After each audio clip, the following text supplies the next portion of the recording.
Hey everybody, welcome back to You Are Free TV. It is Wednesday, April 9th, 2025. What an incredible day for the history books. Welcome back to the channel. Thank you so much for supporting everyone who does. I'll jump in with my disclaimer. This video is for entertainment purposes only. It is protected by the United States Constitution protecting free speech, as well as the Sullivan Act and reporting. It is not intended to bully or harass anyone, never to incite violence, hatred, or lawlessness of any kind. It doesn't give legal, medical, or financial advice. There are further disclaimers in the description below. And so I'm so glad to be back with you. Sorry I couldn't be here earlier this week, but that's how some weeks go. I'm just so incredibly thrilled. So we're just going to jump in with the news. Of course, we have what is Trump's, it surpassed the art of the great MAGA deal. It surpassed everything. I think it's gone into the art of war. And this time, the economic warfare and a massive fight back, counterattack of what has been happening against the United States by the globalists and the CCP. And Trump executed it amazingly. His team is incredible. Bessent putting all of his incredible, prowess to work that he has honed over the last 40 years. And we're just going to jump into it. So I put on the glasses and we start. I think I'm going to just start by saying I think this was all timed perfectly. So, of course, just to level it out. So we now know that Trump has come back in and put a 90-day pause on the tariffs, 10% blanket tariffs still ongoing with basically every country, a 90-day pause to get the deals done on the tariffs, all the raising of the kind reciprocal tariffs after basically capturing China. And that's why I say the art of war. This is Lao Tzu, never attack a more powerful enemy head on. And this was an incredible play by Bessent, Trump, Navarro, and Hassett, etc., and just amazing.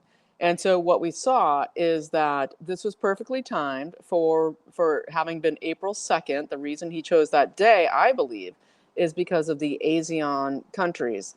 And that's not a fancy way of saying Asian.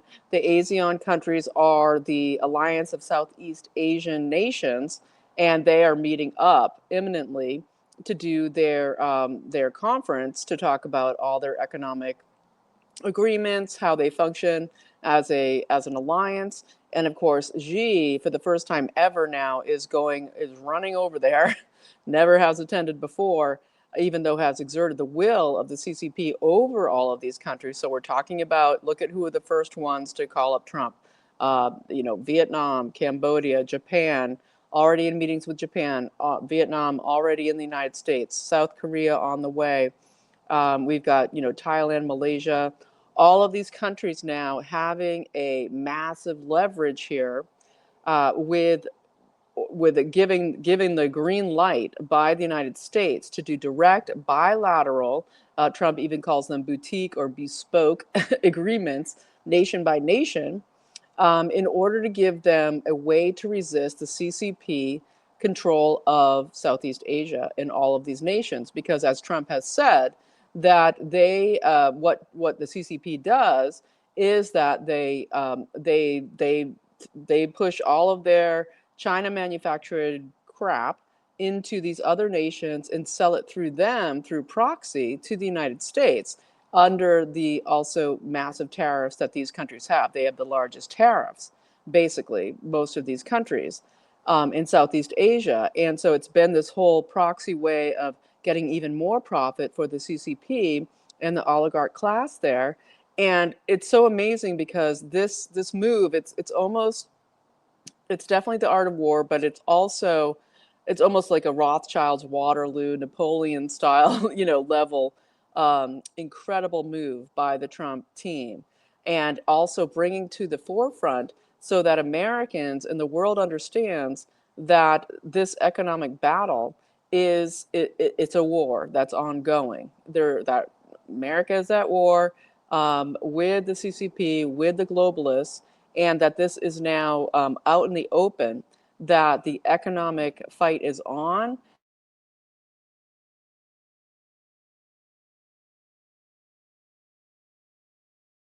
The ASEAN, um, the ASEAN conference, and of course trying to desperately get them to stop sending their negotiating teams to America, but they're already here and they're already coming. And so this puts, Xi in a huge pickle. I believe that Besant, just as he was able to attack the pound, attack the Bank of England in the 90s, then it was for Soros, okay? And he has all of this expertise, and he has said very clearly it's Main Street's turn now. That most of his career he worked for Wall Street.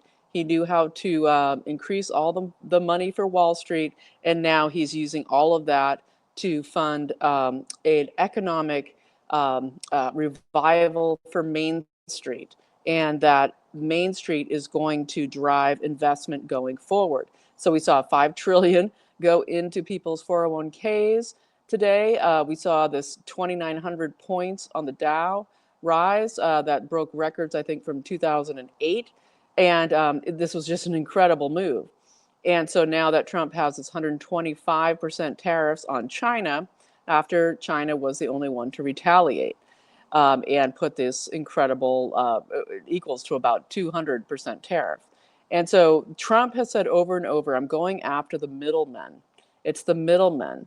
And what he means is the globalists. And so when we look at people, there are people who I think were brought in on this and other people I think weren't. And I think Larry Fink and BlackRock wasn't. Okay. And this is where we're seeing this massive hit on the Wall Street crowd and the venture capitalists. And Larry Fink was like in interviews the last couple of days, just eyes blinking, sweating. This tariff thing is crazy. It's ridiculous. Couldn't be good. He just seemed. You saw other players who were more level-headed. Okay, and whereas he looked deer in headlights. And I think this was Besant, for one thing, using his expertise to go after the People's Bank of China. And Xi, the supreme leader that he puts forth as he's a dictator forever, under the supreme leader thing that he just borrows from before the CCP existed, before communism, before Mao, where he adopts like I'm the emperor from the dynasties. It puts that the Chinese people can see that he is in a pickle, and it questions his leadership, it questions his domination, and it, of course, with everything else Trump is doing, which is the opening up of the energy massively, the huge executive order on coal production yesterday, and then today, multiple executive orders I'll get into, where Trump is unilaterally, this is like an incredible spectrum of just going after every single threat to the American people and to America in general, and sending it straight at the globalists. Okay, and so what we see here with timing this for April 2nd, knowing that the ASEAN conference was coming up, and that he would have the opportunity to come in heavy and give those countries an opportunity to break free, or at least challenge the massive control of the influence of the CCP, of the influence of China, their military might, the way they've coerced all of this to happen with the support of the globalists, the BlackRock, the Vanguards, the State Streets, everybody selling out America, making all their money through offshoring everything to China and other nations, like these nations, for slave wages, and to hobble and destroy America, which Trump has said over and over again. The EU was formed basically to destroy and dominate and suck and parasitize everything out of America.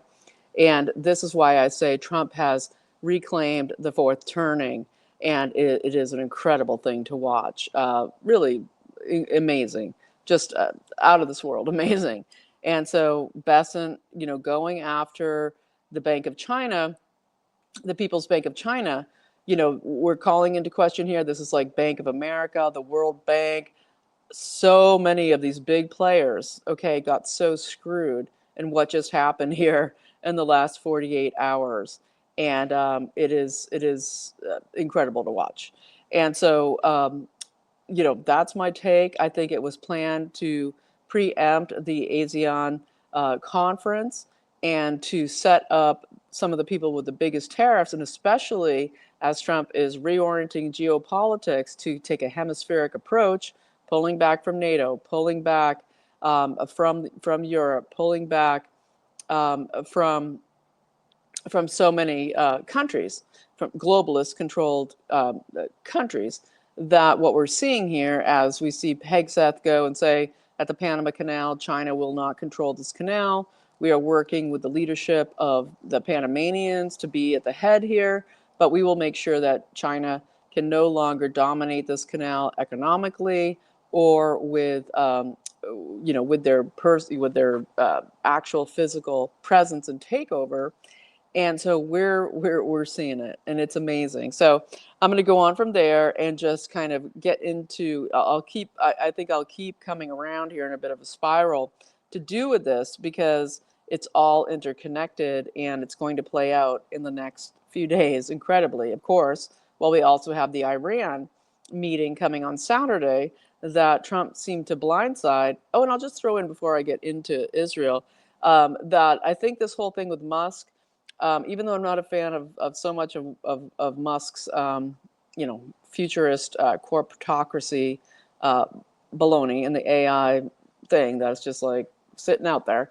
But I do believe that I think Musk was in on it in this whole, him calling Peter Navarro, who is, of course, the one, the incredible tariff king here, who organized all of this. When you saw Musk attack him for being a Harvard economist, PhD, Harvard, saying, "Oh, that's not a good thing. These tariffs are whack. This is awful. Such a stupid thing." I think that Musk was in on this. I do. I honestly believe this was an amazingly executed art of war style, using information war, using all of it to convince the world and the CCP that this was going forward with the tariffs globally, and that, as we know, Besson said, don't escalate, don't retaliate, or there'll be bad consequences. And then here we are. And so I think that tit for tat, when Navarro came out and said to Musk, "Oh, he's just a car salesman, he doesn't know from economics," and that's a little true, but I think it was all part of this info war, and I think it was quite amazing, amazing. And so there's all kinds of stuff going on besides, which just keeps blowing it out of the water. We have this thing, I haven't been able to follow up on it hugely. I'll talk about it more tomorrow, but where Trump has eliminated the crypto, what was set up by Biden in 22, this kind of crypto fraud commission set up to police the crypto world, and all of this, where we saw so many charges come against different people like Roger Ver. Now Trump set up this Bitcoin and crypto fund, this basically a backing of the U.S. economy with this crypto fund, and a lot of that seemed to be money that was confiscated from people like Roger Ver. So I'm wondering what's going on here as he eliminates that council and says, no, we're just going to go after people directly through the DOJ and through the Treasury, and we're going to look at it that way, because obviously they found out that there was massive fraud and massive criminal whatever going on through Biden's commission. And of course, we saw the firing of the NSA head, Haugh, the head of the NSA. The whole thing was Signal, and his deputy, and everything to do with also them being in charge of Cyber Command. So there's so much going on here, and we're going to keep finding out what's going on as we go with the crypto stuff. But let's dig into a whole bunch of other stuff. I want to get into the Sharia threat, what's going on to fight the Sharia threat, the Islamic threat here in the U.S., what's going on in the world. There's huge populist uprising that's getting huge, more and more potent with everything Trump's doing. It's giving people steam across Europe and the world. And so I might jump into that for a second here because,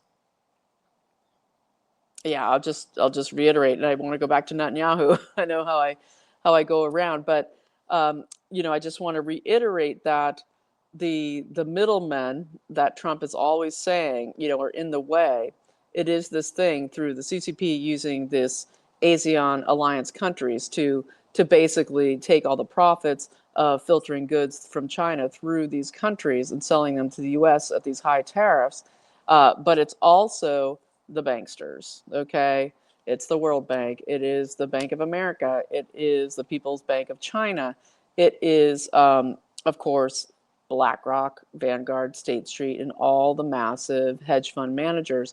And so that's what happened today, was a huge reclaiming, okay, of the playing field economically from those globalist creatures that sold out the United States, killed our economy, gave it to China, massively profited it, and then created the ESG crap that the World Economic Forum for their global domination, okay, through mass digital surveillance, then put on top of that CCP model, okay, and all created by U.S. deep state players, okay, Eric Schmidt and all of them, Google, and how they created basically the infrastructure of the CCP surveillance grid.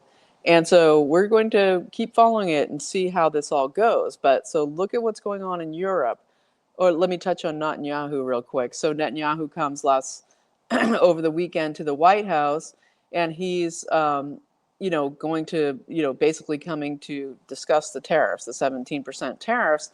He's like, Israel dropped ours. Like, why are you guys, keeping your tariffs? And those didn't get dropped. It was interesting when you watch Netanyahu at that meeting with Trump.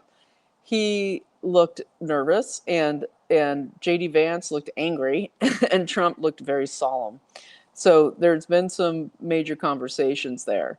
And for all the people who still believe that Trump is cucked or controlled by Israel, I totally disagree. I don't think that's real. And even with Miriam Adelson's, $250 million, I don't believe that that's real. And that there is this turning coming around Israel's hold over the U.S. And it's part of why you see people like Chuck Schumer, who's the head Jew for the AIPAC in the U.S., as he likes to call himself, saying, this is crazy, I don't know what's going on. All of these senators who make uber amounts of money off of their campaigns from their donors who make all their money, okay, through Israel and through China.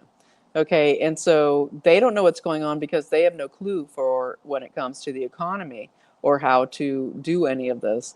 And so when we look at Netanyahu sitting in the seat all nervous, and Trump says to him, or just says to the reporters, oh, we're having bilateral discussions with Iran this weekend on Saturday. We're meeting with the top people of Iran. Is that true? Is it not? Trump claims it is, supposedly this Saturday, to do with basically trying to rein in Israel and their plan, okay, their nefarious, crazy, apocalyptic World War III plan to attack Iran. And Trump saying, no, we're going to talk to Iran directly. He also says it'll be a very bad day for Iran if they don't negotiate, but basically throwing Israel off track, okay, that there is something else going on here. There's a new top dog, okay, and as we're seeing people like at DHS, Kristi Noem and them saying, hey, anybody who wants to apply, be, an immigrant now into the United States, we're going to scour all your social media to see if there's anti-Semitism there, right? And I think that's very interesting because why aren't they saying we want to see if there's any anti-Christianism there? Is there anti-Christianism, right? And then there's the whole issue of we're going to go through all your social media and their surveillance issue. And I guess, how that is as an, immigration situation is different than having your First Amendment rights or your right to privacy, your Fourth Amendment, all of it. But very interesting. about we put anti-Christianism?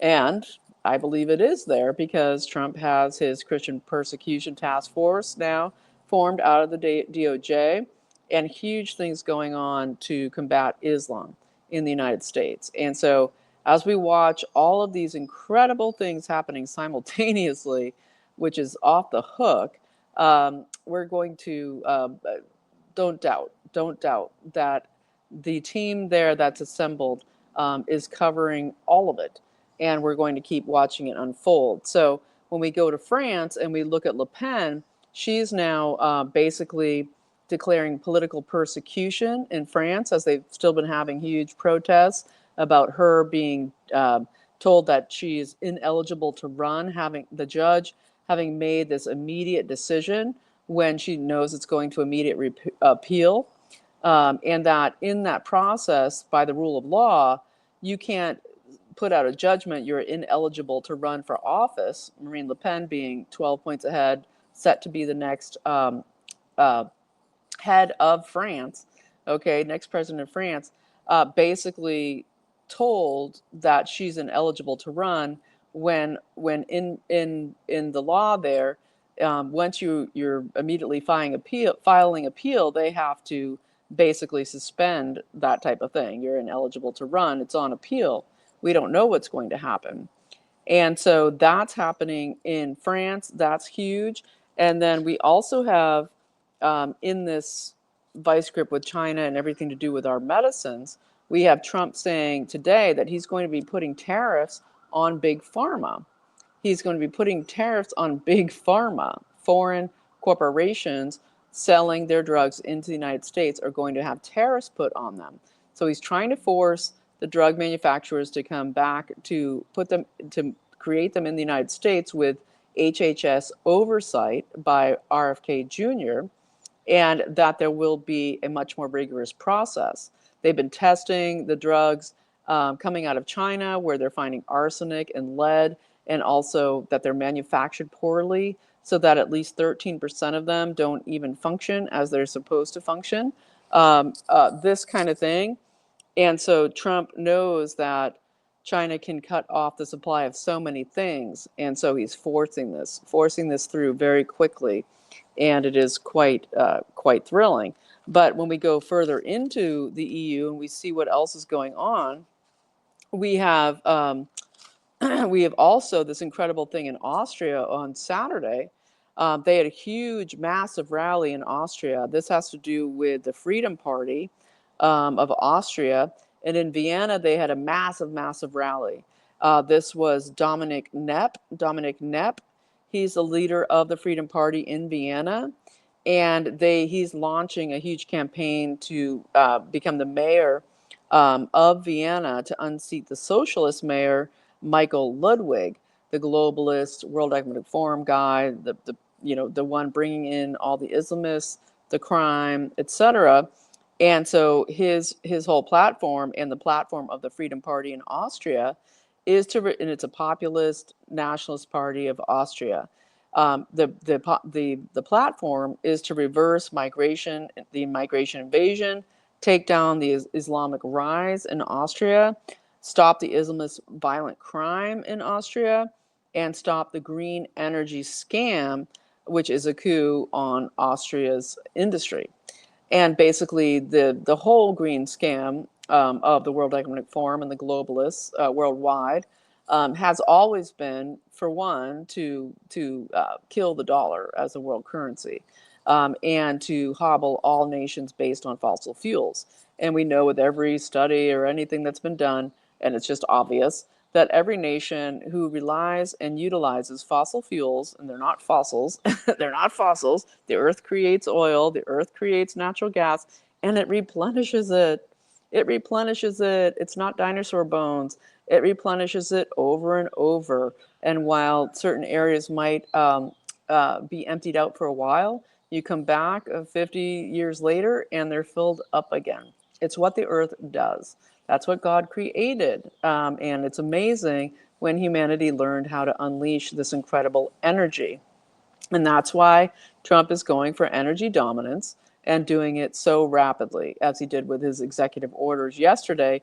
He did multiple ones today, which I will talk about in a moment. But getting back to Austria, and now they join these other nations of Hungary, Romania, Slovakia, Germany, all these nations pushing to try to fight the EU, globalist unelected officials of the EU International, the European International of the post-World War II Nazi Fourth Reich, faction that's been trying to destroy America and the West, and combine with Islam. The leader of the entire Freedom Party in Austria is Herbert Kickl. And he is basically just saying that the globalists are tearing down Austria's economy and national identity. They're purposely making Austria massively unsafe, totally unsecure, and pushing the Islamification of the country. So very exciting there, very, very interesting. And so moving on from there, there's some sort of scandal coming out here in the next day or two, and it's come out last January. This had to do with Boris Epstein. Boris Epstein, who has been on the Trump team a very long time. And back in January, it had to do with, it looks like Boris Epstein, he's connected with selling seats or favors or entry into the Trump administration, selling these positions. And I'm not quite sure yet. I think tomorrow I'll be able to cover a lot more of this. I think a lot of it's going to break tonight. But the selling of positions, when we look at people like Alex Wong, and we look at these different people who Laura Loomer went to the White House last week and ended up with the NSA chief getting fired, Alex Wong, multiple others in the National Security Council, National Security realm underneath Mike Waltz. There's something here with Epstein, and we'll see how that plays out. This gets into the law firm deals with Paul Weiss. We saw Trump sign a memorandum today to ban another huge white shoe law firm, Sussman Godfrey, from accessing federal buildings or federal resources, meaning security clearances, etc. Sussman Godfrey. And so we're wondering, basically, what Trump said in this executive order was that they were doing lawfare and weaponization of government to do with the 2020 election and the lawfare. He also banned Miles Taylor, who wrote the book Anonymous. This had to do with, again, interfering in the 2020 election. This book Anonymous, that tried to claim all of these slanderous things about the Trump administration and everything that went into the 51 signers of the letter, the Hunter Biden laptop, all these people interconnected. Miles Taylor, banned from the White House and federal buildings. And Trump actually came out and said, I think Miles Taylor is guilty of treason. He just said it straight out. And he's recommending him for Department of Justice investigation. He also signed a memorandum that had to do with Krebs. Remember Krebs out of CISA, saying this is the safest election we've ever had in 2020. Well, he's also signed a memorandum where basically banning him from the federal access as well, and again, basically lawfare to do. Well, not lawfare, but propaganda to do with the 2020 election steal, and recommending Krebs for a DOJ investigation as well. The safest election ever, right? And so it's really amazing because Trump also then came out and said, whoever was using the auto pen for Biden, we need to find them as well, and that they must be identified and prosecuted. As I've said in my last video, I believe for entertainment purposes only, it's very likely that was Jeff Zients, who was the chief of staff for Biden from 2023, February through Trump's inauguration. And that's when the auto pen went crazy, okay? And then, that's where Biden really started losing his ability to function. And it's interesting, there's this show out on Netflix now called Zero Day. Zero Day, it's a limited series, and it stars that wonderful Trump hater Robert De Niro, and he's kind of this. I think he's meant to be a sort of Biden figure, and basically 0 day always stands for kind of like cyber polygon, but it's basically where some cyber attack shuts down infrastructure, and there's that kind of 9/11ish event that happens in the series, and a bunch of people die, like 3,000 people die, planes fall out of the sky, all this kind of stuff, and it hits the banks and this kind of thing. But what's interesting in that show is that this Biden character type guy, who was a one-term president who didn't then return for a second term, steps out of the race, and his son dies of a drug overdose. Very interesting, all kinds of drug use, weird stuff. But it comes out in the show that he's being hit with a neurological weapon, which I think is so very interesting, being hit with a neurological weapon called Proteus. And they're hitting him with this neurological weapon. He's having voice to skull, where he's hearing hallucinations, seeing hallucinations, hearing music playing, having repetitive repetitive phrases in his head that take over when his own mind tries to dominate something other than what they tell him to say. So very interesting as they do this predictive programming. I just thought I would share that with you. It's very interesting to check out, as much as I hate to get any ratings for Netflix and the Obama crew, as Michelle Obama's podcast is tanking. They can't get anybody to watch. They're saying it's like down to number 34, but I'm sure that's propped up with bots and not real. And of course, the CCP came out and said they're canceling any Hollywood as a result of the tariffs. They're canceling any playing of Hollywood movies, okay, in China. So that massive market, that billion people, will not be allowed to watch Hollywood movies. And of course, they own AMC. They basically control most of the Hollywood production anyway. So another attack on Hollywood. These are only good things. It's a reset of people getting their values together, okay, to reorganize into America-centered production, America-centered ventures, America buying, America made. And so we get multiple executive orders today. I'll see if I can get to that. But I wanted to mention about Sharia in the United States, because there's so much going on to do with that. And we've had 5 states ban Sharia law this past week.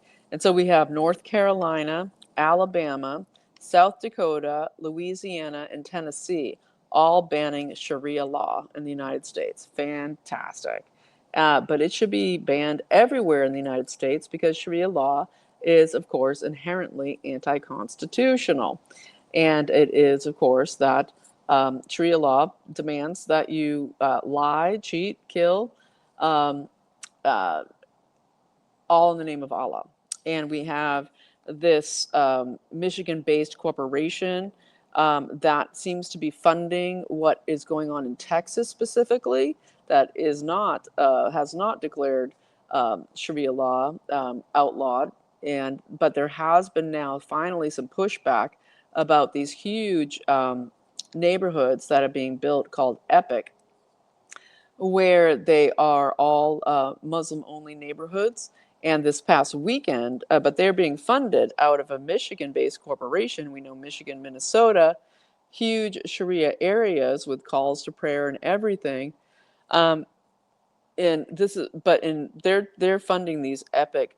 This is Plano, Texas, okay, where they are, where they're funding these neighborhoods, and they had, they had. Let me see. It's Michigan-based. I wanted to give. We know it's connected to the Yaqeen Institute for Islamic Research, the Yaqeen Institute for Islamic Research, and as I talked about last week, the Army of Darkness. This is all Plano. This is all Dallas, Texas.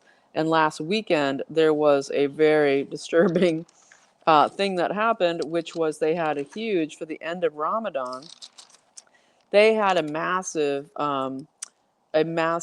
gathering in Sugarland, Texas. Again, right near Plano, right near Dallas, and what they did there was right in front of City Hall in downtown Sugarland, old historic Texas town, right? And there in the park, in the town square, they had, and they've already declared Pakistan Day in this area. And when you have officials coming out and starting to call this out. But yeah, they've declared a Pakistan Day in that area, in these counties. And it's all coming out of Pakistan and these jihadists out of Pakistan. And so last Saturday, what they had at the end of Ramadan, which is their iftar festival or iftar ritual, basically did a full jihadi ritual, which is where you kind of move from from being from just Islamic professing Islam to moving into more of a jihad or a caliphate intentional push. And there's this man Rahan Siddiqui, who's a Pakistani Islamic jihadist, who has a lot to do with this community and also this army of darkness I was telling you, which is the Tablighi Jamaat, known as the Army of Darkness, who comes in and infiltrates areas and tries to take over the local government, the local legislature, the institutions, all of it. Well, they did this mass ritual here in Sugarland, Texas over the weekend, where they did the calls to prayer over the loudspeaker, and they live streamed in a video from Mecca as the iftar was going on at Mecca, the holiest site, of course, where non-Muslims are not allowed, and where it's worse than that, where you can get killed for trying to attend. But basically, they did this mass ritual, which is called the Adhan, the Adhan. And the Adhan is when it graduates. It's a political marker in Islam that kind of graduates from a respectful, you know, adherence to Islam or the Muslim religion into more of a declaration of caliphate, a declaration of jihad. And so that was very, very disturbing. And we will see what goes on there. But if you're in Texas, you certainly want to hit up, your peoples. A.G. Paxton just announced his. A.G. Paxton of Texas, the great A.G. He just announced that he is now officially running to take Senator Cornyn's seat, John Cornyn, who's been there for 20 plus years, to get his Senate seat and do some action to take back Texas from things like this in the Senate. And so that's very exciting as well. And I think I'll round up here with some of these executive orders that Trump did today. On top of everything else, he's announced an executive order to massively increase shipbuilding immediately for maritime capability. And we know this gets into the icebreakers. He made a huge deal with Finland 10 days ago now. It goes so fast, it seems like yesterday. But with the head of Finland, they made a deal for the U.S. to buy icebreakers out of Finland, but also to now, with this executive order, to go massively on a shipbuilding spree. Okay, get our naval capability up and running here to go into the Arctic and Greenland and protect the geospatial hemispheric defense that is so necessary, and of course the CCP in South Asia. So I know they're going to be hiring at least 100,000 shipbuilders into this effort. I think it'll end up being a lot more than that.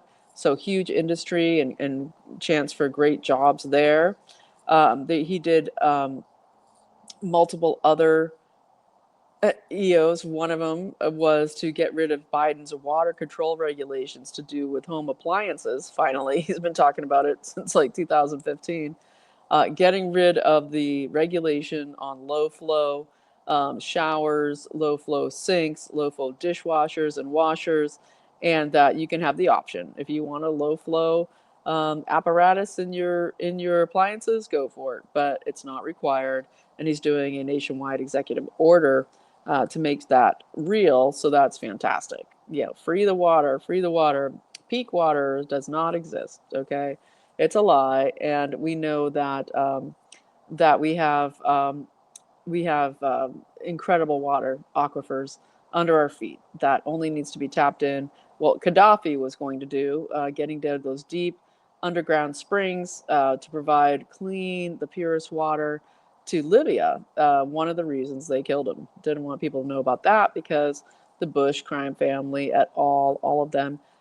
Bush family owns like the largest lake in Paraguay, freshwater, where they were just going to, of course, make tons of money off of this. There's no water scam, right? We're running out of water somehow. You're just running out of water.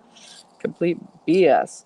And so we get Trump also passing a lot to do with regulations, sunsetting any regulations that are outdated, make sure there's an ongoing scrutiny in all the agencies about regulations that are sitting there holding up things that aren't useful or legally lawful anymore under the administration with the laws that have been passed.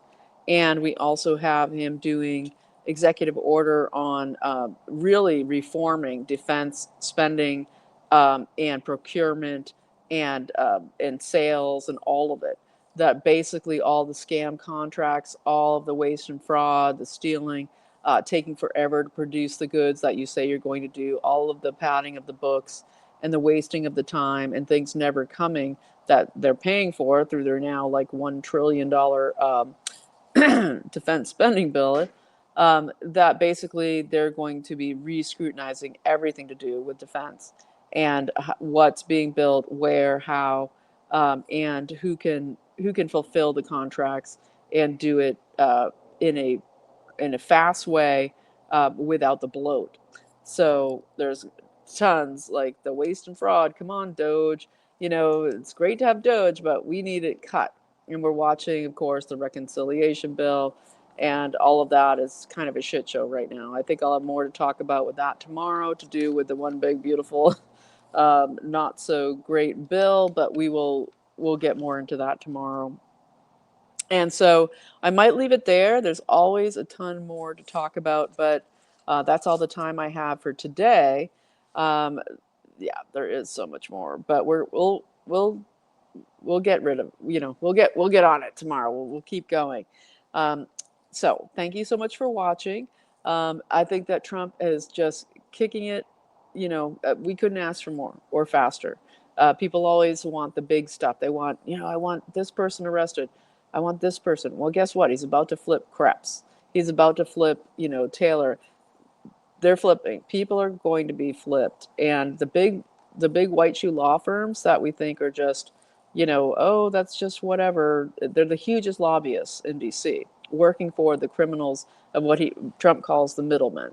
So much is happening, and it's not fancy or sexy according to what people, want. With it's like, oh, Lex Wexner, I think he's dead, right? Like we want these other things, and they're important. They're important, but I think taking out the criminal massive gangs, okay, resetting the entire battlefield with China, the economic warfare of the globalists, setting the entire stage to totally take control of the fourth turning. The macro stuff is happening here at lightning speed, and that is more incredible than anything we could want. And sitting here staring at some P Diddy thing or whatever, that's not it's important for all the people involved, but not there's no comparison. Okay, it is one thing, but the billions of people involved, the hundreds of millions of Americans involved, the defeat of the globalists and cartel Babylon, that's the number one. Okay, and that's what's going down.